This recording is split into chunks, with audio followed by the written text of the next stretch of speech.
Eu me chamo Vanessa, sou neuropsicopedagoga. Eu atendo crianças de 2 a 12 anos com dificuldades de aprendizagem, transtornos de aprendizagem, altas habilidades de superdotação. E hoje eu vim conversar com vocês sobre neuropsicopedagogia, identificando o seu propósito e os benefícios deste atendimento ao superdotado. Então, vamos começar falando sobre o que é a neuropsicopedagogia, né, que ainda é algo que para muitos é desconhecido. Nós temos um código de ética, e no artigo 10 do Código de Ética, ele diz assim, que a neuropsicopedagogia é uma ciência transdisciplinar, fundamentada nos conhecimentos das neurociências, psicologia cognitiva e pedagogia. Então, o objeto de estudo do neuropsicopedagogo é a relação entre o sistema nervoso e a aprendizagem. Em outras palavras, que é como eu gosto de explicar, né, para as famílias dos meus pacientes, o neuropsicopedagogo ele vai investigar o que está sendo barreira para que aquela criança aprenda, para que ela consiga alcançar o seu potencial máximo, né? E dentro disso, a partir de uma avaliação, nós vamos buscar formas para que aquela criança consiga eliminar ou amenizar aquelas dificuldades. Nós vamos trabalhar estimulando aquele cérebro para que a gente consiga encontrar uma nova rota para aprender, para alcançar todo o seu potencial. Então, qual a importância da abordagem neuropsicopedagógica para o superdotado? A neuropsicopedagogia ela aborda a superdotação considerando, claro, suas características específicas da condição, mas também características cognitivas, emocionais e sociais. E isso é muito importante, é de cada indivíduo. A gente sabe que cada criança, cada sujeito com superdotação, ele tem características próprias, então a gente precisa ter um olhar atento a isso de forma individualizada.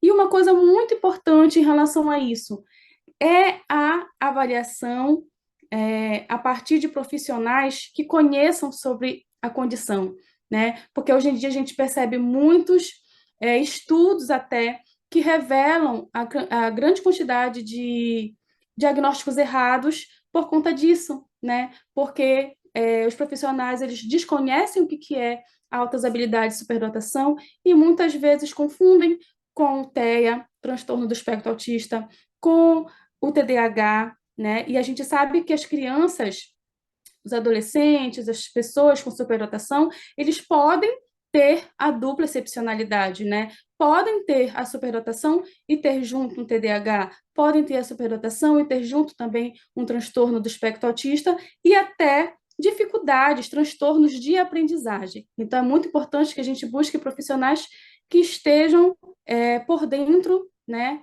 com formação, que conheçam sobre o assunto. Então, a avaliação neuropsicopedagógica a gente realiza entre 6 a 10 sessões e vai depender muito de cada paciente.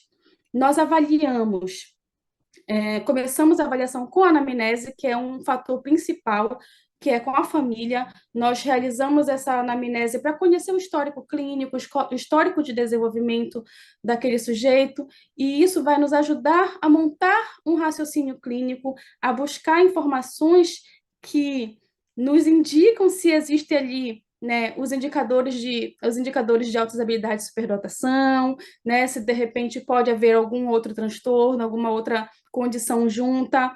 Então, nós começamos com a anamnese, nós fazemos a observação, a visita escolar, né, para ver aquela criança, aquele sujeito em sala de aula, ver como ele se comporta, ver como é que é a socialização. A gente conversa com os profissionais que atendem ali aquela criança, profissionais como psicopedagogos da escola, os pedagogos, professores, para entender como é que é, né, todo aquele contexto daquela criança em sala de aula também, não só no nosso consultório clínico.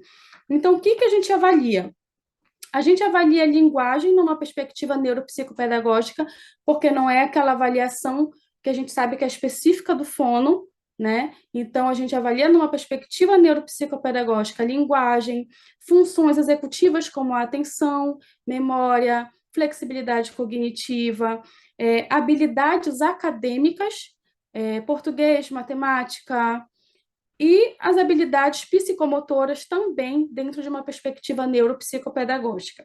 E aí, quando a gente fala do que a gente avalia, é importante também dizer o que a gente não avalia, né? Não avaliamos função intelectual, inteligência, que a gente já sabe que é função do neuropsicólogo, e os transtornos de personalidade e humor. E uma coisa que eu gosto de ressaltar sempre, né?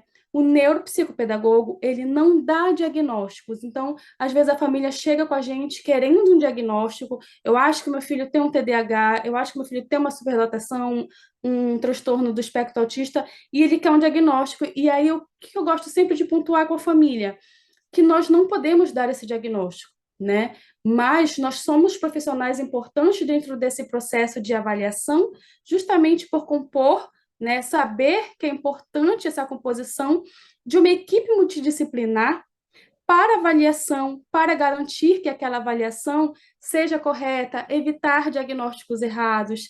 Então, é isso principalmente que o Instituto CIS hoje vem propor, né, para toda a comunidade escolar, para as famílias. Essa equipe multidisciplinar para garantir que essa avaliação, que essa intervenção ocorra de maneira adequada. Então, é importante que cada profissional, dentro da sua área, consiga avaliar, identificar aquilo que é específico da sua área, né? No nosso caso, principalmente é a aprendizagem. E aí nós utilizamos diferentes testes, né? Para avaliar habilidades acadêmicas, nós temos o TDE, que avalia a habilidade de leitura, escrita e matemática. Nós temos o PROAD, que também, de uma forma qualitativa, avalia as habilidades acadêmicas. Nós temos instrumentos como os questionários para altas habilidades de superdotação, que nos ajudam nesse processo de investigação. Escalas que a gente aplica com a família e algumas com as crianças mesmo, quando existem essa suspeita de um transtorno de déficit de atenção e hiperatividade, de autismo. Então, utilizamos escalas, instrumentos que não são restritos a outros profissionais, e no final de cada avaliação, a gente monta uma devolutiva para fazer para essa família, em que a gente apresenta tudo que foi avaliado, tudo que foi identificado nessa avaliação, e sim, ao final, nós fazemos o encaminhamento àqueles profissionais que a gente percebe que a criança precisa, né? Então, a gente identificou que realmente existe, né, os indicadores de um transtorno de um TDAH, né, junto com a superdotação. A gente não pode dar esse diagnóstico, mas ali dentro da nossa avaliação, dentro do nosso relatório, vai tudo explicadinho para que aquele profissional entenda por que a gente está encaminhando, e aí, a partir daquilo, ele já vai fazer a avaliação dele com o olhar dentro da área específica dele, né? Então, aplicamos escalas com a família e também com os pais. Depois dessa avaliação, a gente monta um plano de intervenção, que é um plano de tratamento, para trabalhar justamente aquilo que foi identificado de dificuldades daquela criança durante todo o processo avaliativo. Então, é um plano específico, não é um plano que a gente monta para um que vai servir para todos, ou um que vai servir para todas as crianças com altas habilidades, não, é específico de cada sujeito, em que a gente leva em consideração suas dificuldades, em que áreas essas dificuldades são encontradas, e sim, principalmente, suas potencialidades, porque a gente sabe que nenhum sujeito ele é só dificuldade, ele é só o transtorno. Toda criança tem potencialidades, a gente precisa disso para trabalhar também e garantir um desempenho, um sucesso bom no tratamento daquela criança. E nós montamos metas iniciais, intermediárias e finais para trabalhar, né, de forma específica o que é prioridade com aquela criança, né? E dentro do meu trabalho, nós fazemos uma devolutiva que é trimestral, para a gente conseguir fazer esse acompanhamento do que a gente está conseguindo alcançar em relação às metas, o que precisa melhorar, o que precisa mudar em relação às estratégias, certo? E aí, então, quais são os benefícios do atendimento neuropsicopedagógico ao superdotado? Então, já falamos da avaliação, né, com essas possibilidades de identificar quais são as áreas de interesse daquela criança, quais são as dificuldades, se existe a possibilidade de uma dupla excepcionalidade, as adaptações curriculares personalizadas, elas são um outro benefício desse atendimento, porque nós ajudamos toda a equipe multidisciplinar, a comunidade escolar, a montar um currículo que atenda às necessidades daquela criança, né? Garantido que o conteúdo ele seja desafiador, ele seja interessante. E a gente sabe que essa é a grande dificuldade, muitas vezes, da escola, é não conhecer o que pode ser feito, né, dentro da escola para ajudar aquela criança, aquele aluno. O estímulo ao desenvolvimento cognitivo, então, a implementação de atividades que promovem o desenvolvimento cognitivo. A gente sabe que mesmo com superdotação, muitas crianças precisam, né? Uma coisa muito interessante é que quando uma criança, por exemplo, recebe um diagnóstico de TDAH, de autismo, automaticamente aquela família já vai buscar atendimento para sua criança, né? Para potencializar aquilo que ela precisa. E muitas vezes, quando a gente recebe um diagnóstico de superdotação, a família acredita que está tudo bem, então é uma criança superdotada, ela vai dar conta de tudo, até mesmo pelos mitos que são propagados, né, na nossa sociedade. Então, é importante, sim, esse atendimento, justamente porque a gente vai proporcionar esse desenvolvimento cognitivo, trazer estratégias diferenciadas para trabalhar com aquela criança, para estimular interesse, senso crítico, criatividade, resoluções de problema. A intervenção precoce é um dos benefícios, porque nós ajudamos nessa identificação e, sim, faz toda a diferença quando a gente consegue identificar precocemente que aquela criança ela tem superdotação, ela tem os indicadores. O meu primeiro atendimento, o meu primeiro paciente foi uma criança de 2 anos e 10 meses com indicadores de superdotação, e eu vejo o quanto foi importante essa identificação precoce, porque além daquela família estar sofrendo com dúvidas, o que será que meu filho tem? Como é que eu posso fazer para alcançar, para ajudá-lo nesse processo dessa intensidade dele emocional muito grande, sabe? Será que é normal? E assim, ele finalizando a avaliação, ele já iniciou na escola e, dito e certo, lá na escola, no primeiro período de adaptação, né, depois de um tempinho, no primeiro mês, a escola já chamou a mãe para, né, identificaram coisas que eles acharam que estava fora dentro da normalidade. Então, eu disse assim, calma, né? Avisa para a escola que a avaliação está finalizando, você está avaliando sua criança e que essa devolutiva vai ser realizada também com eles. Então, nós realizamos a devolutiva e tudo indicava que a escola entendia que aquela criança poderia ter um autismo, ele não se comunicava muito bem, as professoras chamando o nome dele, e ele não olhava, ele não interagia com as outras crianças, e era tudo olhando assim, tudo que tinha naquela parede, as letras, os números. Então, para elas era difícil, não. Como assim? Está avaliando superdotação, né? Então, foi preciso fazer um relatório bem completo mesmo, colocando referências, explicando cada comportamento daquela criança, e aquilo ali foi muito bom, fez um diferencial muito grande, porque a escola, desde aquele momento, passou, né, a ser parceira, a procurar entender o que poderia fazer para ajudar aquela criança. E aí, recentemente, agora a mãe me diz assim: olha, a escola tomou iniciativa, me chamou para fazer um PEI. Então, isso aí faz toda a diferença, né? Esse atendimento, essa identificação precoce. E a gente também, quanto neuropsicopedagogo, a gente ajuda nesse processo de identificação, tá? É, a abordagem multidisciplinar, que é o que o Instituto CIS está propondo aqui, eu achei incrível, porque a gente sabe que é muito importante essa troca entre os profissionais, não só para altas habilidades de superdotação, mas para crianças com outros transtornos, com síndromes. Eu tenho uma mãe com uma criança de síndrome de Down que eu acho incrível como ela consegue mobilizar todos os profissionais, e são muitos, para que consigam se reunir, fazer essa troca, porque a gente sabe que isso é importante para garantir um desenvolvimento pleno daquela criança, né? Não é só cada um trabalhando uma coisa ali e aí o outro profissional não sabe o que está sendo trabalhado, não sabe, né? Vamos trabalhar em conjunto, vamos fazer essa troca, porque isso facilita o desenvolvimento daquela criança, né? Desenvolvimento de habilidades sociais, né? Porque nós sabemos que os superdotados eles podem enfrentar desafios em relação as habilidades sociais. Então, a gente trabalha também com estratégias para ajudar essa criança nesse quesito, nessa questão da maturidade cognitiva. O planejamento individualizado, que nós, quanto profissionais, ajudamos né, a escola, a família, fazemos juntos para montar esse plano específico que vai ajudar a escola e também para dentro dos nossos atendimentos, né, trabalhar de forma individualizada, mas tendo todo um planejamento.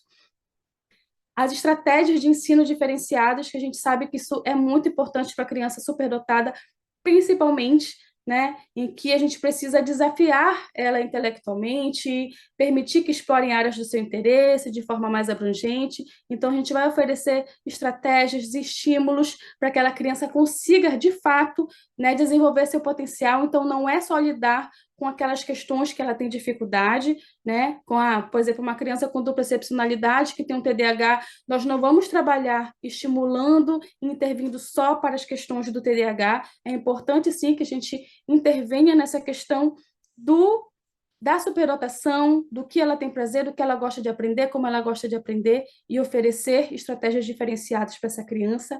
E sim, um outro benefício do atendimento neuropsicopedagógico ao superdotado é a orientação aos pais, porque isso é muito importante, né? Muitos pais não sabem como agir em relação à sua criança, não sabem, não conhecem, né, o que é esperado, quais são as características, por que meu filho age assim, como eu posso fazer, como eu posso estimular em casa. Então, a gente faz toda essa orientação aos pais e à escola também, principalmente, né, a comunidade escolar, e o monitoramento contínuo, né? Quando essa criança passa por um processo de intervenção, não fica só ali na avaliação, a gente está ali constantemente observando aquela criança, monitorando como é que está o desempenho dela, como é que ela está desenvolvendo dentro das dificuldades dela e dentro das potencialidades também. Então, quando a gente fala para que avaliar e atender, né? A gente precisa entender que para avaliar, quando a gente avalia, nós estamos proporcionando um desenvolvimento pleno para aquele sujeito, para aquela criança, que ela consiga alcançar, né, o seu potencial máximo, um estímulo adequado para aquilo que ela precisa. Prevenção do desinteresse, a gente sabe que muitas vezes isso acontece, principalmente dentro da sala de aula, né? A questão do desinteresse por já saber aquilo que o professor está trabalhando naquele momento, aquilo ela já sabe, ela não tem mais interesse, então ela passa a fazer fugas, né? Crianças que estão, parece que estão passando mal, não querem mais para a escola, começam a rejeitar mesmo esse processo por conta do desinteresse de já saber aquilo que está sendo trabalhado, né? Ajudá-la, a gente pode, a partir da avaliação, ajudar nesse processo de adaptação curricular dessa criança, no apoio socioemocional, identificação precoce, preparar essa criança, esse sujeito para os desafios acadêmicos e promover a autonomia e resiliência dessa criança.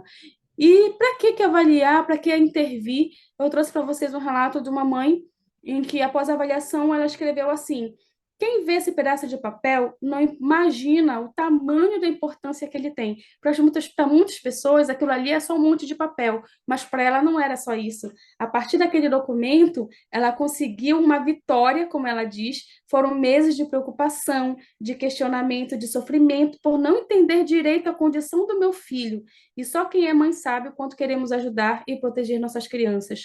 Então, a avaliação foi importante para ela por conta disso, conhecer, e quando a gente fala de criança, bacana, a família conhecer, aprender o que está acontecendo, como lidar com aquilo, mas os adultos também, é importante esse processo de autoconhecimento, entender aquilo que traz dificuldades para ela, por que eu sinto dificuldade nisso, porque eu sinto muito desse jeito, né? Então, é importante intervir para que aquela criança, para aquele sujeito tenha qualidade de vida.